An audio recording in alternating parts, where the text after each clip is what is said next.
ഗൗരിയടുത്തമ്മേ, അറിഞ്ഞോ എന്ത്? പരമൻ ഇന്നലെ വെളിച്ചപ്പാടിന്റെ കയ്യിൽ നിന്ന് പൊതിര് തല്ലുകിട്ടിന്ന്. അയാള് വാളെടുത്ത് വെട്ടാതിരുന്നത് ഭാഗ്യം. എന്നിട്ട് ആശുപത്രിയില? ഏയ്, വീട്ടിലുണ്ട്. തളർന്നു കിടക്കണു. അസലായിട്ടുണ്ട്. ഇടയ്ക്ക് ഇങ്ങനെയും വേണം. ആ വെള്ളത്തിൽ എത്രയല്ല അയാൾ ഒടിച്ചിരിക്കണേ. ആ പോസ്റ്റ്മാൻ തന്നാ. നന്ദൻ എന്നും ഉണ്ട് ഒരു കെട്ട് കത്ത്. എനിക്ക് ആരും കത്തെഴുതാനില്ല. ഗൗരിയടുത്തമ്മേ, വേണുവിനോട് എനിക്കൊരു കത്തെഴുതാൻ പറയോ? പറയാം.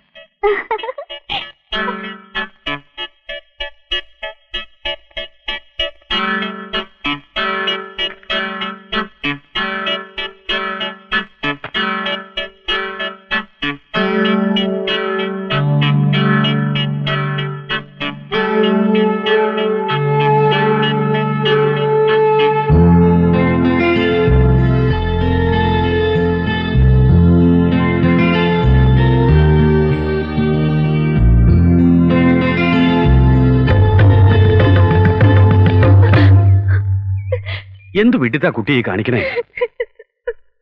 ഇങ്ങനെ നിരാശപ്പെടപ്പ എന്താ ഉണ്ടായി? എനിക്കറിയില്ല കുട്ടിമാമേ. വേണുവിന്റെ കത്ത് വന്നിട്ടുണ്ട്. അവൻ എന്താ എഴുതിയിരിക്കണേ? ഞാൻ വായിച്ചു നോക്കിയില്ല. എനിക്ക് പേടി അത് തുറക്കാൻ. നന്ദനെ കുറിച്ച് നീ എന്തൊക്കെയോ തെറ്റിദ്ധരിച്ചിരിക്കുക. ശുദ്ധ പാവാണവൻ. ഒരു അനിയത്തിപ്രാന്തൻ, അത്ര തന്നെ. വിഷമം വരുമ്പോ എന്തൊക്കെയോ പറയും. ചില നേരത്ത് നന്ദേട്ടന്റെ ഭാവം കണ്ട എനിക്ക് പേടിയാവാണ് കുട്ടിമാമേ. മോള് ധൈര്യമായിട്ടിരിക്കൂ. ഈശ്വരൻ നമ്മളെ കൈവിടില്ല. വെറുതെ അതും ഇതും ആലോചിച്ച് മനസ്സ് പുണ്ണാക്കാതെ സമാധാനമായിട്ടിരിക്കൂ.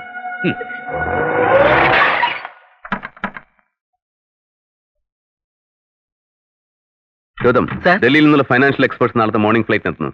Arrange to pick them up from the airport. Tomorrow I will meet them first thing in the morning. Yes sir.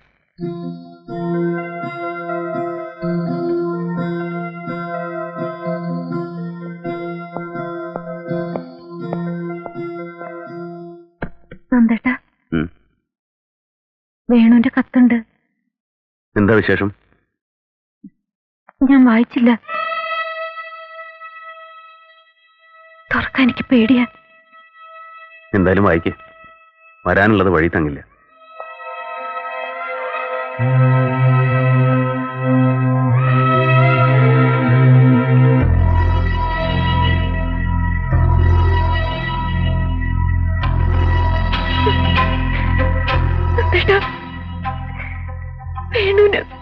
വേണുവിന് കല്യാണത്തിന് സമ്മതാണ്.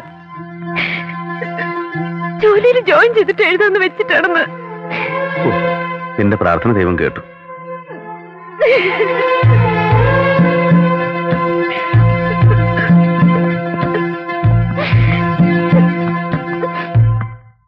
അപ്പോഴത്തെ വിഷമങ്ങൾ എന്തൊക്കെയോ പറഞ്ഞു എന്നല്ലാണ്ട് സ്നേഹലഞ്ഞിട്ടല്ല. നിനക്ക് വിഷമമെങ്കിൽ എന്നോട്. അരുത്. നന്ദേട്ടന്റെ ഭാര്യയാവാന്നുള്ളത് ഒരു ഭാഗ്യമായി കരുതുന്നവളാ ഞാൻ. ആ നന്ദേട്ടൻ ആരുടെ മുന്നിലും തലകുനിക്കുന്നത് താങ്ങാൻ എനിക്കാവില്ല. പക്ഷെ എന്റെ ഈ ജീവിതം അനിയൻ തന്ന ദാനായി പോയില്ല നന്ദേട്ട. അമ്മൂനെ നന്ദേട്ടൻ എത്ര വേണേലും സ്നേഹിച്ചോളും. എന്നെ വെറുക്കാൻ ഞാൻ മതി. നിന്നെ വെറുക്കാൻ എനിക്കാവില്ല ഗൗരി. അമ്മൂന്റെ കല്യാണം മുടങ്ങാൻ നീ കാരണമായി പോകുമെന്നായിരുന്നു എന്റെ ഭയം. കഴിഞ്ഞതൊക്കെ ഒരു ദുസ്വപ്നമാണെന്ന് കരുതി മറക്കുക. ഇനി അമ്മൂന്റെ കല്യാണം.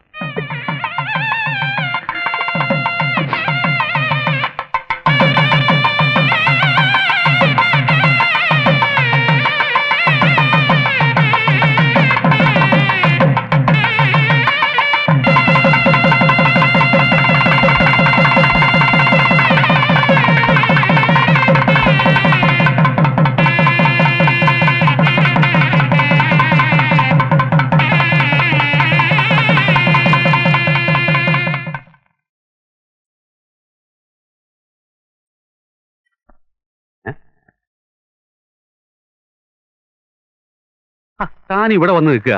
അവരിറങ്ങാൻ വേണ്ടി തന്നെയും കാത്തു നിൽക്കുക. എന്താ അത് കൊച്ചു കുട്ടികളെ പോലെ? എന്നെ പിരിഞ്ഞു നിന്നിട്ടില്ലേ അവള്? അവള് കടൽ കടന്ന് പോകുന്നില്ലല്ലോ. ഏറിയ ഒരു 3 മണിക്കൂറിന് ദൂരം അത്രല്ലേ ഉള്ളൂ.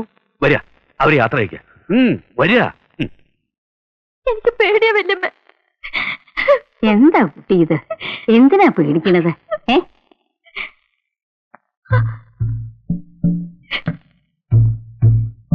എന്നെ പറഞ്ഞേക്കാണ് നന്ദ. പോകാതെ പറ്റില്ല മോളെ.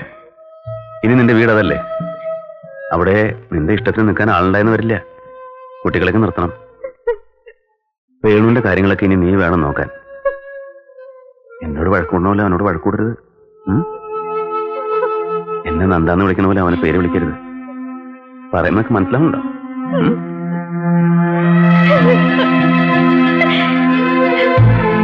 ഇനി സ്വസ്ഥായി. രണ്ടു കുട്ടികളും ഓരോ സ്ഥിതിയിലായില്ലോ. ഒക്കെ ഈശ്വരാധീനം. എല്ലാം അവിടെ പറയാന്നല്ലാണ്ട് എന്താ. അതെ, അറിഞ്ഞില്ല കേട്ടോ. ഞാനൊരു കാര്യം ഏറ്റെടുത്താൽ അത് ഭംഗിയാക്കി നടത്തും. രണ്ട് കല്യാണങ്ങളും ഒന്നിച്ച് നടത്തിയാ മതി എന്ന് പറഞ്ഞു നന്ദഗോപാലൻ. അപ്പോഴല്ലേ ജാതകത്തിന്റെ പ്രശ്നവും ജോലിയുടെ പ്രശ്നവും വന്നത്. ഒക്കെ പറഞ്ഞ് ശരിയാക്കിയില്ലേ ഞാൻ. ഇപ്പൊ കാര്യങ്ങളൊക്കെ ശുഭായില്ലേ? എന്താ ഈ ബന്ധങ്ങൾ എന്നൊക്കെ പറഞ്ഞ ജീവിതത്തിലൊരു ഭാഗ്യം തന്നെയാ. അത് ശരിയാവാണ്ട് അറിയിക്കണവരെത്രയാ.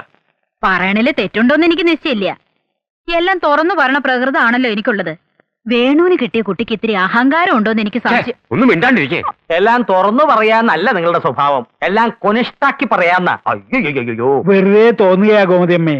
അമ്മ ശുദ്ധഭാവാ. അന്ന് ആദ്യമായി നന്ദഗോപാലിന്റെ വീട്ടിൽ പോയപ്പോ തന്നെ ഞാൻ മനസ്സിലാക്കി. ഇത്തിരി കുസൃതി ഉണ്ടെന്ന് മാത്രം. ചെറിയ കുട്ടിയല്ലേ അവളെ. എന്നാ ഞങ്ങൾ ഇറങ്ങുക. വേണു, അമ്മു, ഇവരിറങ്ങാന്ന്. വേണോട്ട് വേണേ പൊയ്ക്കോളൂ, ഞാനില്ല. നിന്നെ കാണാനും കൂടി അവരിവിടെ വന്നിരിക്കുന്നേ. അവിടെ ഒരു തടിച്ചുണ്ട്, ഒരു ഇടുമ്പി. ഈ മാല എത്ര പോനാ? ആ ചെയിൻ എവിടുന്ന് വാങ്ങിയതാ? കമ്മലിന്റെ ഡിസൈൻ ആര് തെരഞ്ഞെടുത്താ? കണ്ടോടെ എനിക്കതിനെ. അമ്മു, ഞാൻ നിങ്ങളെന്താ വരാത്തെ? അവര് പോകാൻ നിൽക്കുന്നു. അവള് വരണില്ലെന്ന്. അവര് പൊയ്ക്കോട്ടെ അച്ഛാ.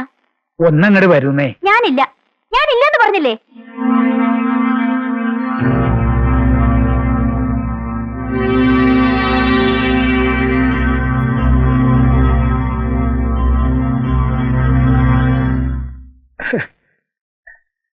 അമ്മുന് തലവേദനയാ, കിടക്കയാ, ക്ഷീണം ഉണ്ടാവും. അവൾ ഇവിടെ തന്നെ ഉണ്ടല്ലോ. ഇനിയും കാണാം.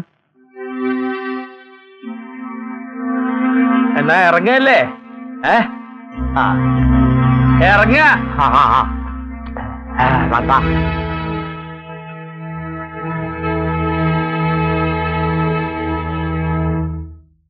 മോശമായി പോയി നീ ഉമ്മറത്തേക്ക് ചെല്ലാഞ്ഞത്. എന്ത് മോശം?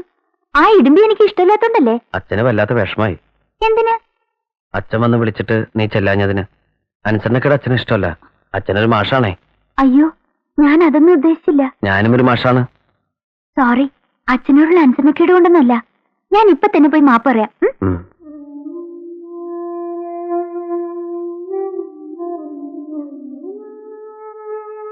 അച്ഛാ, ഞാൻ ഉമ്മറത്തേക്ക് വരാത്തതിന് അച്ഛന് വിഷമായോ? ഓ, സാരല്ല. അച്ഛനോടുള്ള വിരോധം കൊണ്ടൊന്നുമല്ല. ആ അമ്മ ഇഷ്ടമില്ലാത്തോണ്ടല്ലേ.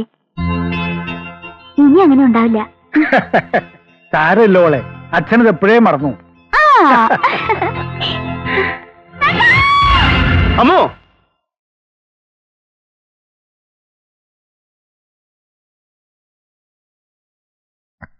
എന്താ? എന്ത് പറ്റി നന്ദേട്ടാ? ഒന്നുമില്ല, ഒരു ചീത്ത സ്വപ്നം കണ്ടു. അതെ, സന്ധ്യക്ക് കിടന്നിങ്ങനെ ഉറങ്ങിയിട്ടല്ലേ. വരൂ, താഴേക്ക് പോം. ഈ വീട് വിട്ട് പുറത്തിറങ്ങിയിട്ടില്ല അവള്. അവിടെ എങ്ങനെ ഉണ്ടാവോ? നന്ദേട്ടൻ ഇങ്ങനെ പരിഭ്രമിച്ചാലോ? ഒന്നിനെക്കോണം പോകുന്ന കുട്ടിയല്ലേ അവള്. ഇപ്പോഴും കൊച്ചുകുട്ടിയെന്ന വിചാരം. ഇപ്പോഴും കൊച്ചുകുട്ടി തന്നെ അവള്. ഇതുവരെ തലയിലും താഴത്തും വെക്കാതെ നോക്കാൻ ഞാനുണ്ടായിരുന്നു. എന്താ നന്ദേട്ടാ ഇത്? അവിടെ അവളെ നോക്കാൻ വേണൂല്ലേ? അച്ഛനില്ലേ? ആ, എല്ലാരും ഉണ്ട്. ഗൗരിയുടെയും വേണുവിന്റെ അമ്മയെ ഞാൻ കല്യാണം കഴിച്ചോണ്ട് വരുമ്പോഴും ഇതെന്നായിരുന്നു സ്ഥിതി. പെണ്ണുങ്ങൾ ആരും ഇല്ല വീട്ടിലെ. അച്ഛനും അച്ഛന്റെ ഏട്ടനും മാത്രം. അവിടെ നേരെ മറിച്ചാ. എല്ലാരും പെണ്ണുങ്ങളാ. നന്ദ മാത്രമേ ആണായിട്ടുള്ളൂ. അതെന്താ? കുട്ടിയമ്മയുടെയും പരമന്റെയും കാര്യ ഞാൻ പറയണേ. കുട്ടിയമ്മ കഥകളിയില് പെൺവേഷം കെട്ടിയിരുന്ന ആളാ. പരമനില്ലേ, വെള്ളച്ചിന്റെ ഭർത്താവ്, അയാൾക്ക് ഭഗവതിന്റെ വേഷം കെട്ടില്ല പണി. അങ്ങനെ രണ്ടുപേരും പെണ്ണുങ്ങളാ. ഇതേ കൊണ്ട് മുകളിലോട്ടിയല്ലേ. പുതുമണവാട്ടിയെ അറയിലാക്കാൻ ഇവിടെ അമ്മായിയോ ചെറിയമ്മയോ ആരുമില്ല. ഇനി ഇവിടുത്തെ എല്ലാ കാര്യങ്ങളും നീയാണ് നോക്കേണ്ടത്. ഗൃഹലക്ഷ്മി എന്ന് കേട്ടിട്ടില്ലേ? അതൊരു മാസികയുടെ പേരില്ലേച്ചാ? എന്നെ കൊണ്ട് ആവും പോലെയൊക്കെ മണിയറെ അലങ്കരിച്ചിട്ടുണ്ട്.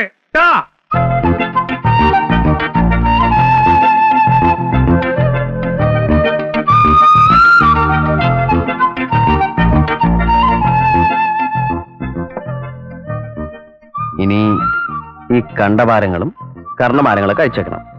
പിന്നെ ഒരു സിമ്പിൾ ചെയിൻ, കാതിലൊരു ചെറിയ കമ്മല്. ഒറ്റ കാതിലോ? ഈ ടിവിയിൽ കാണുന്ന പാട്ടുകാരെ പോലെ? അതല്ല, 2 കാതിലും ഓരോ ചെറിയ കമ്മല്, 2 വള, അത്ര മതി. ഈ ഭാരങ്ങളൊന്നും ഇല്ലാതെ തന്നെ എന്റെ അമ്മ വളരെ സുന്ദരിയാ. അതൊക്കെ പോട്ടെ, വീടൊക്കെ കണ്ടോ? വീടൊക്കെ ഞാൻ കണ്ടു. ചെറിയ വീടാ. ചെറിയ കുടുംബം സന്തുഷ്ട കുടുംബം. അത് രാഷ്ട്രീയക്കാരുടെ മുദ്രാവാക്യെന്നാ വെള്ളച്ചി പറയണേ. രാഷ്ട്രീയക്കാരുടെ അല്ല, കുടുംബാസൂത്രണക്കാരുടെ. അതിന് നമുക്ക് 7 കുട്ടികളുണ്ടാവുന്നാണല്ലോ കൈനോട്ടക്കാരി പറഞ്ഞത്. അയ്യോ, ഇതിനൊക്കെ ആര് പോറ്റും? ഞാൻ. എനിക്ക് പിന്നെ വേറെന്താ പണി? വേണുട്ടിനെ കുട്ടികളെ നോക്കാന്നല്ലാതെ. പിന്നെ ഇതിനൊക്കെ പൈസ വേണ്ടേ? പൈസ ഇഷ്ടംപോലെ നന്ദന്റെ കയ്യിലുണ്ട്. ആരാ അതിന്റെ മുകളിൽ മുല്ലപ്പൂട്ടിരിക്കണേ? അത് മണിയാറ ഒരുക്കി വെച്ചിരിക്കുന്നല്ലേ? എനിക്കിതൊന്നും ഇഷ്ടമല്ലെന്ന് അറിഞ്ഞൂടെ?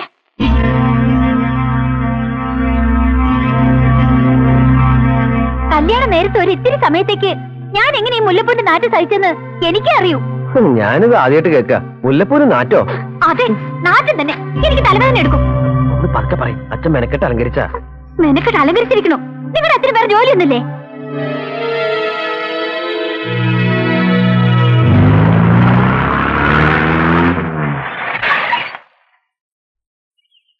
അയ്യോ, വലിയൊരു പാമ്പ്.